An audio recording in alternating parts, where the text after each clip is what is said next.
These 7 isometric exercises will transform your entire lower body. What if I told you it's completely possible to achieve incredible results in your legs without moving, regardless of your current age? It's true. Most people believe that to have strong, defined legs, you need to do squats until you can barely walk. But reality isn't quite like that. And if you're over 50, forget about that talk of 10,000 steps per day. Today, you'll see 7 isometric exercises focused on the lower body that, if done with proper technique and consistency, can completely change the lower part of your body, regardless of your current age. Before we begin, please leave in the comments your name and the city from where you're watching our content. Isometric exercise 7. Horse stance. Have you seen those statues of samurai warriors or martial artists in combat position? That position with the legs open and semi-flexed is exactly what we're talking about here. The horse stance is one of the oldest and most effective isometric exercises for developing strength and endurance in the legs, especially in the quadriceps and adductors. The great benefit of this exercise is in the simultaneous recruitment of multiple muscle groups. While your quadriceps work intensely to maintain the semi-flexed position, your adductors are activated to stabilize the opening of the legs, and the glutes come into action to keep the hip aligned. It's practically a complete exercise for the lower body. To perform it correctly, start standing with your feet slightly wider than shoulder width apart. Now, rotate your feet slightly outward, about 30 degrees. Keep your spine straight and your gaze forward. Begin to slowly descend, as if you were sitting in an imaginary chair, until your thighs are parallel to the floor or form approximately a 90-degree angle at the knees. Here's the secret. Keep your knees aligned with your toes, never letting them collapse inward. Your arms can be extended in front to help with balance, or you can place them in the traditional martial arts position, with elbows flexed and close to the body. A common mistake people make is projecting the knees too far forward beyond the toes, which can cause unnecessary stress on the ligaments. Another mistake is not descending enough, staying in a position too high that doesn't generate adequate tension in the target muscles. It's also fundamental not to curve your back. Keep your core activated at all times to protect the lumbar spine. For beginners, I recommend starting with 3 sets of 20 to 30 seconds in the position, with 60 seconds of rest between them. As you progress, gradually increase to sets of 45 seconds, then 60 seconds, and eventually up to 2 minutes per set. You can do this 3 to 4 times per week. And before I forget, if you feel muscle tremors during the exercise, know that this is completely normal and even desirable. It indicates that your muscle fibers are being challenged to the maximum, which is exactly what we want. Exercise 6. Pistol stance. The pistol stance represents one of the most powerful isometric exercises for unilateral leg development. Its benefits are numerous: exceptional strength, improved balance, refined neuromuscular coordination, and heightened proprioception. By working one leg at a time, this posture naturally corrects muscular imbalances between limbs and significantly increases joint stability.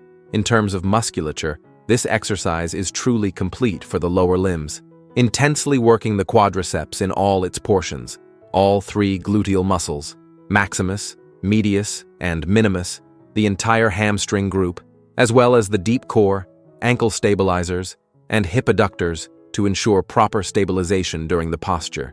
To perform correctly, start standing with feet parallel at hip width, transferring weight to one leg while extending the other forward. Keep your trunk as upright as possible with your core engaged. Breathe deeply and begin to slowly descend on the supporting leg. The crucial point is to descend as far as you can maintain balance and good form, holding at the lowest position without letting the extended leg touch the ground, always keeping the heel of the supporting leg firmly fixed. Never allow the knee of the supporting leg to collapse inward. Avoid raising the heel. Don't excessively round your back. Don't descend beyond your control point. Keep your breathing fluid throughout the posture, and make sure the extended leg maintains proper alignment with the hip. For proper progression, beginners should sustain the position for 10 to 15 seconds on each leg, performing 2 sets.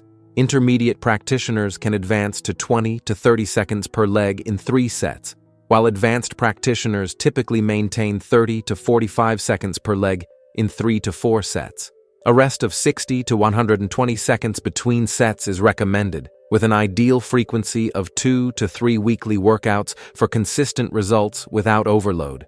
It's important to highlight that this posture is not suitable for everyone. People with acute or chronic knee or ankle injuries, significant joint instability, serious balance problems, uncontrolled hypertension, serious lumbar spine conditions, or advanced osteoporosis should avoid or significantly modify this exercise.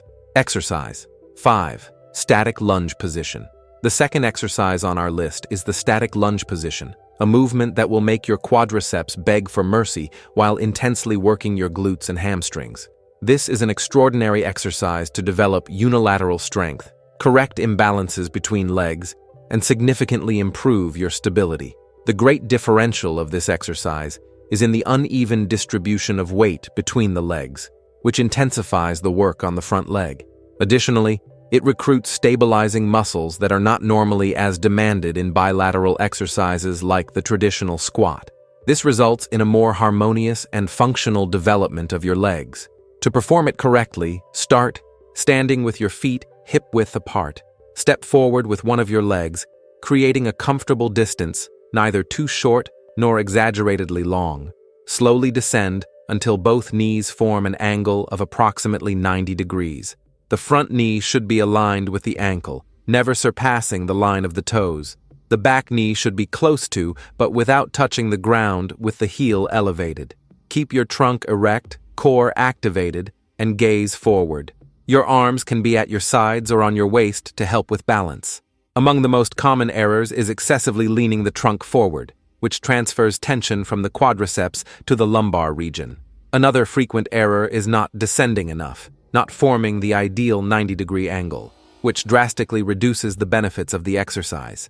It's also very common to see people with the front knee misaligned, collapsing inward, which can lead to injuries in the long term. For this exercise, I recommend 3 sets of 30 seconds for each leg, with 60 seconds of rest between switches. As your resistance increases, you can progress to 45, 60, and eventually 90 seconds per leg. And don't forget to work both sides equally to avoid muscular imbalances. An interesting variation to further increase intensity is to raise your arms above your head while maintaining the position. This elevates your center of gravity, making the exercise more challenging for your stabilizing muscles. Exercise 4. Static glute bridge. If you're looking for that rounded and defined shape in the glutes that we all admire, you can't fail to include the static glute bridge in your routine. This isometric exercise is simply fantastic for isolating and deeply working the entire gluteal musculature, while secondarily involving the hamstrings and lumbar region. The great benefit of this movement is in the precise activation of the gluteus maximus, medius, and minimus, which not only contributes to aesthetics, but also significantly improves your posture and reduces problems like lower back pain. Many people today suffer from the so-called sleeping glute syndrome due to excessive sitting time, and this exercise is the perfect remedy for that. To correctly perform the static glute bridge, lie on your back on a mat or comfortable surface. Bend your knees and position your feet on the floor, hip-width apart, at a distance from your buttocks that allows forming an angle of approximately 90 degrees at the knees. Keep your arms extended at your sides, with palms facing down. Now press your heels against the floor and raise your hips until forming a straight line from your knees to your shoulders. The key here is to strongly contract the glutes at the top of the movement and maintain that contraction during the entire isometric time. A very common mistake is not raising the hips enough, staying in an intermediate position that doesn't generate adequate tension in the glutes. Another frequent error is excessively using the lumbar region to maintain the position, which can cause back pain. To avoid this, focus on actively squeezing the glutes throughout the entire exercise. For this exercise, I recommend starting with 3 sets of 30 to 45 seconds in the elevated position, with 60 seconds of rest between them. As your resistance improves, progressively increase to sets of 60 to 90 seconds. To further intensify the work, you can raise one leg extended, while maintaining the hip elevated only with the strength of the other leg. This practically doubles the intensity for the supporting side. In this case, reduce the time to 15 to 20 seconds per side initially. Remember to breathe normally throughout the exercise. Many people unconsciously hold their breath during isometrics, which can unnecessarily elevate blood pressure. Inhale through your nose and exhale through your mouth in a controlled manner. Before we continue to the third exercise, don't forget to subscribe to the channel. Having constant access to correct and science-based information is what will make you constantly improve your body without risk of injuries. Exercise 3. Wall sit. We've reached the last exercise in our series, and I can guarantee I've saved one of the most effective for the end. The wall sit, also known as the invisible chair, is a classic isometric exercise that primarily challenges the quadriceps, but also intensely works the glutes, adductors, and core. The great benefit of this exercise is in the intensity with which it recruits the muscle fibers of the quadriceps without impact on the joints, making it safe even for people with a history of knee problems. Additionally, the specific position of the movement allows for a sustained contraction that few exercises can provide. To perform it correctly, lean your back against a smooth wall with your feet parallel, hip-width apart, and approximately 12 to 24 inches away from the wall. Slowly slide down, keeping your back fully supported on the wall until your thighs are parallel to the floor, forming a 90-degree angle at the knees. The knees should be aligned with the ankles, never surpassing the line of the toes. Keep your arms relaxed at your sides, crossed on your chest, or extended in front to increase the challenge. A common error in this exercise is not descending enough, staying in a position too high that doesn't generate adequate tension in the quadriceps. On the other hand, it's also problematic to descend too much, making the knee angle less than 90 degrees, which can overload the joint. Another frequent error is supporting only the shoulder blades on the wall, arching the lumbar region, which not only reduces the effectiveness of the exercise, but can cause discomfort in the back. Keep the entire spine in contact with the wall. For beginners, I recommend starting with 3 sets of 30 seconds in the position, with 45 seconds of rest between them. As your resistance increases, progress to sets of 45, 60, and eventually up to 2 minutes per set. This is one of the isometric exercises where you can really advance to longer times as you adapt.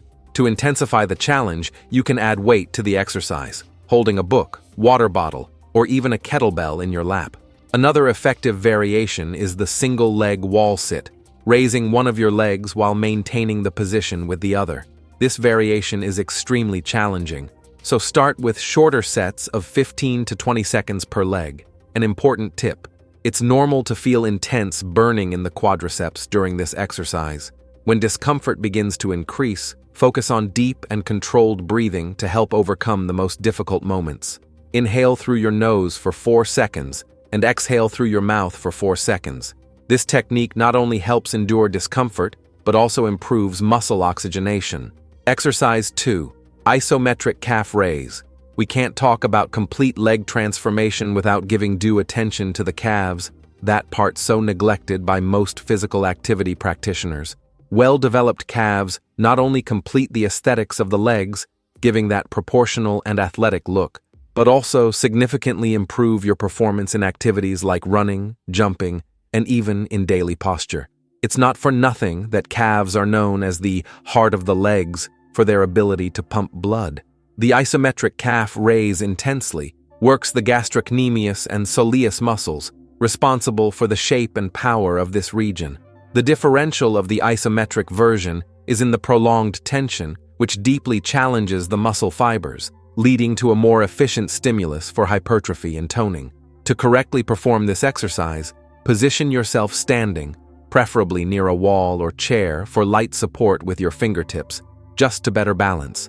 Keep your feet parallel, hip-width apart, with weight evenly distributed. Now, raise yourself on the balls of your feet as high as you can, strongly contracting the calves. Here's the crucial point.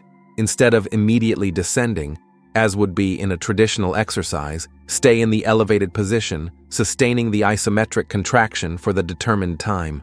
A very common error in this exercise is not raising the heels enough, which drastically reduces the effectiveness of the movement.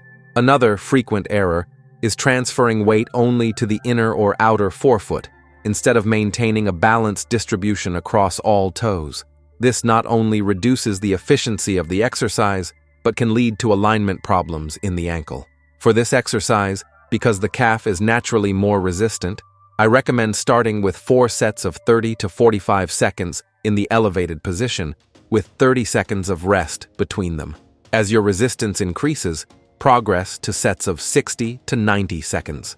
An interesting strategy is to alternate between sets with parallel feet, which emphasize the lateral gastrocnemius more, and sets with toes slightly pointed outward, which work more on the medial gastrocnemius, ensuring complete and harmonious development. To intensify the exercise even more, you can perform it with just one leg at a time, which will double the intensity. In this case, start with shorter series, 15 to 20 seconds per leg. Another challenging variation is to perform the exercise with the tips of your toes on a step or elevation, which allows greater range of motion and consequently greater tension in the calves. Exercise 1. Unilateral squat with fall. Now let's move to an exercise that will test not only your strength but also your balance and coordination. The unilateral squat with fall is a more advanced isometric variation that intensely works the quadriceps, glutes, and stabilizing muscles of the core and ankle in a way that few exercises can. The great differential of this movement is in the unilateral work combined with the fall position, which creates exceptional tension throughout the posterior chain, especially in the glute of the supporting leg. This exercise is particularly effective for correcting imbalances between the left and right sides of the body, in addition to drastically improving your body awareness. To perform it correctly, start standing on one leg, with the other slightly flexed and raised off the floor. Keep your hands on your waist or extended in front to help with balance. Now, lean your trunk forward while extending the free leg backward, creating a straight line from heel to head as if you were in an airplane position. Descend until the thigh of the supporting leg is parallel to the floor or as close to that as you can manage, and maintain this position. The weight should be distributed across the entire supporting foot. One of the most common errors in this exercise is letting the knee of the supporting leg collapse inward, which can lead to injuries. Always keep the knee aligned with the second toe. Another frequent error is rounding the back during the movement, which transfers tension from the target muscles to the lumbar region. Keep the spine in a neutral position throughout the exercise. It's also common to see people unable to find proper balance, which prevents maintaining the position for the necessary time. For beginners, I recommend starting with 3 sets of 15 to 20 seconds on each leg, with 30 seconds of rest between switches.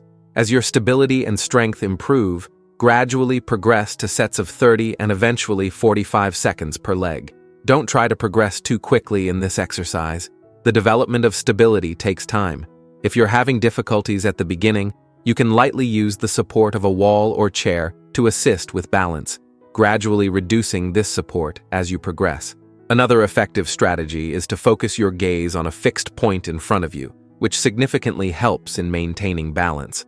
This exercise may seem challenging at first, but believe me, the results are incomparable, especially in the lateral definition of the thighs and in the development of the glutes. The feeling of achievement when you master this movement is also extremely rewarding. If you like this and also want to discover other isometric positions that can work the upper body, we've left a video showing the best ones for this appearing right now on the screen. Thank you for watching until here, and may God bless you, my friend.